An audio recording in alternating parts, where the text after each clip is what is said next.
Olá, sétimos anos, sejam bem-vindos a mais uma videoaula de História. Hoje falaremos sobre o fabuloso Império Romano que existiu durante a Idade Antiga. Valeu, vamos lá conhecer um pouquinho sobre ele. Vamos lá, vamos de História. Hoje vamos conhecer a história do grandioso e poderoso Império Romano. Vamos conhecer como foi a sua formação, como foi sua expansão e como foi também o seu declínio e queda. O Império Romano se localizava numa região que ficava entre o Mar Adriático e o Mar Mediterrâneo. Dá para vocês perceberem aí onde ficava nessa imagem, em vermelho. Hoje, muita gente conhece a Itália ou chama a Itália como a terra da velha bota. Por que esse nome? Porque dá para vocês perceberem, gente, ó, que o território, o mapa do território romano da Itália se assemelha muito com a bota, tá vendo? Então se localizava nessa região. Origens. Existem duas versões para o surgimento do Império Romano. A primeira versão é a versão lendária, onde fala que dois irmãos foram abandonados numa floresta e eles foram amamentados por uma loba. Eles foram apelidados com os nomes de Rômulo e Remo. Acabou que quando eles cresceram, Rômulo acabou matando Remo e se tornou o fundador da cidade de Roma. E seu nome, Roma, teve esse nome em homenagem ao seu fundador, Rômulo. Então, Rômulo é a cidade Roma. Existe também, que eu falei para vocês, as duas versões, agora a origem histórica. Segundo os especialistas, Roma surgiu da fortificação de várias fortificações dos povos latinos e sabinos. Eles criaram fortalezas para impedir a invasão dos povos etruscos. Mais tarde, os povos etruscos dominaram essas aldeias, essas fortificações, e se tornaram os fundadores da cidade de Roma. A divisão da história de Roma. A história de Roma foi dividida em três partes. A primeira parte é a monarquia, onde Roma foi governada pelos reis. A segunda parte é a república, onde Roma foi governada por senadores. E a terceira e última parte fase onde Roma foi governada por imperadores. Recapitulando aí, gente, a monarquia foi o período inicial, onde Roma foi governada por grandes reis, vários reis. Mais tarde, alguns homens ricos, alguns homens de famílias importantes se tornaram tão ricos e poderosos, detentores de terras, que eles deturparam o poder dos reis e se tornaram os governantes da cidade de Roma. Aí veio a República, onde Roma foi governada pelos senadores. A última parte, Roma, principalmente os generais, eles se tornaram tão poderosos devido aos saques durante as conquistas de novas terras, que esses generais se tornaram os imperadores. Geralmente o imperador era um general, um cara muito importante no exército romano. O imperador, como vocês veem a estátua dele, foi Otávio Augusto, o primeiro imperador romano. Tiveram outros imperadores como Nero, Calígula, Marcos Aurélio, dentre vários outros imperadores romanos. Uma imagem do filme Gladiador, onde mostra o imperador romano segurando a famosa espada romana, do soldado romano, onde ele está discursando no Senado. A estrutura social romana. A civilização, o povo romano, era dividido em três partes. Os patrícios, que geralmente eram os ricos, era a elite, era composta de grandes proprietários rurais, e era a elite romana. Eles eram chamados de patrícios. Abaixo dos patrícios viam os plebeus, que eram a imensa maioria da população romana. Eles enchiam as ruas de Roma, porque eles geralmente não trabalhavam.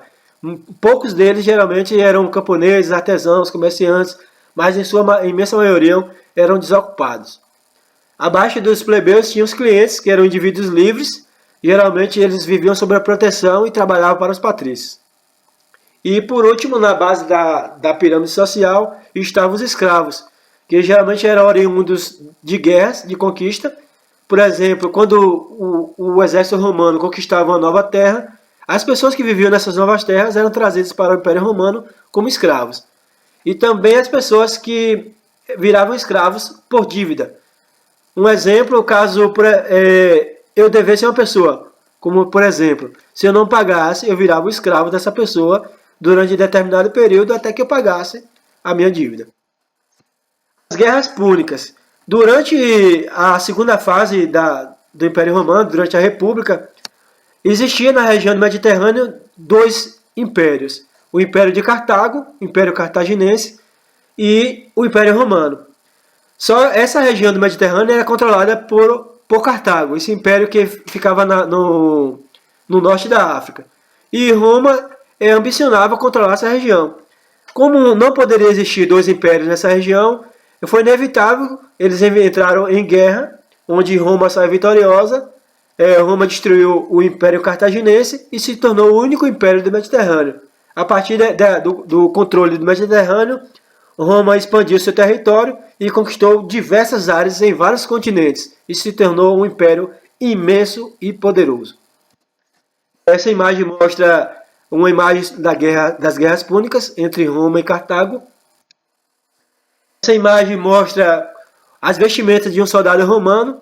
Geralmente o soldado romano era composto por legiões. E cada legião dessa era composta por mais ou menos 2.000 homens. Cerca de 2.000 homens. E eles se armavam dessa forma, tá vendo? Armaduras, elmos, escudos, lança e espadas. Geralmente uma espada curta. Eles eram altamente treinados. A política do pão e circo. Como eu falei para vocês, nas cidades romanas existiam muitos plebeus. Eles eram a maioria da população romana. E como não tinham empregos, eles vagavam pelas ruas. Para evitar que esses plebeus fizessem revolta e reivindicassem direitos, geralmente os patrícios, os que governavam, os senadores, os imperadores, eles tinham uma tática que era distribuir pão para o povo pobre e fazer lutas de gladiadores, corridas de bigas, lutas de gladiadores contra animais ferozes, selvagens, para distrair. Hoje, por exemplo, nós temos o jogo de futebol, onde as pessoas se distraem, onde as pessoas gostam do esporte. Nessa época, o esporte dos romanos eram lutas de gladiadores, corridas de bigas. Entendeu? Então essa política do pão e circo serviu para distrair o povo romano, para que eles não se revoltassem. Imagem de uma luta de gladiador. Outra imagem. Essa imagem é uma corrida de biga. Era uma corrida onde cavalos puxavam uma carroça direcionada por um homem. Essa imagem mostra o Coliseu de Roma. Esse Coliseu existe até hoje na capital romana, na Itália, capital da Itália, em Roma, onde durante a antiguidade esse Coliseu ficava cheio de plebeus e de patrícios para verem lutas de gladiadores. A chamada política do pão e circo. Revolta de escravos. Eu não sei se eu falei para vocês, quem mantinha a economia romana eram os escravos. Quem trabalhava os escravos? Os plebeus geralmente eram comerciantes, pequenos proprietários, e muitos eram pessoas desocupadas, que viviam nas ruas sem trabalhar. Então quem mantinha a economia romana eram os escravos. Esses escravos eram muito maltratados, e cerca do ano 71 a.C. houve uma revolta de escravos, liderada por um gladiador chamado Espartacus, onde eles se revoltaram contra Roma. Eles venceram diversas batalhas, mas por fim eles foram derrotados por um general romano chamado Crassus.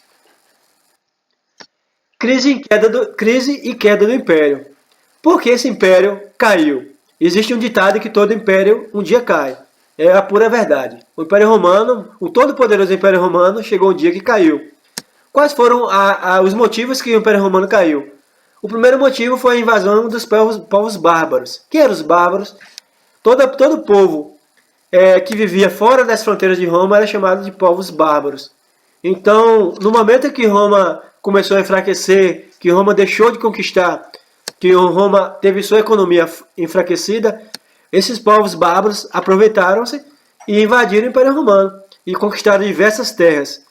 Outro fator também que enfraqueceu o Império Romano foi a falta de escravos. Como Roma não estava mais conquistando, também deixou de chegar escravo para manter a economia. Então os escravos foram envelhecendo, foram morrendo, e como Roma não estava conquistando, deixou de chegar escravos para o Império Romano, que eram eles que mantinham a economia, eram eles que trabalhavam. Outro fator também que acabou desencadeando a queda do Império Romano foi a disseminação do cristianismo. O cristianismo pregava a paz, pregava o fim das guerras de conquista. Então, aos poucos, os imperadores foram se tornando cristãos, foram deixando o politeísmo, e esse foi o fator também que levou à queda do Império Romano. A mitologia romana também foi grandiosa, foi fascinante. Eu não sei se eu falei para vocês, quando os romanos conquistaram as cidades-estados gregas, eles absorveram a cultura grega. Tanto a mitologia, tanto a religião, quanto a arquitetura, a cultura em si.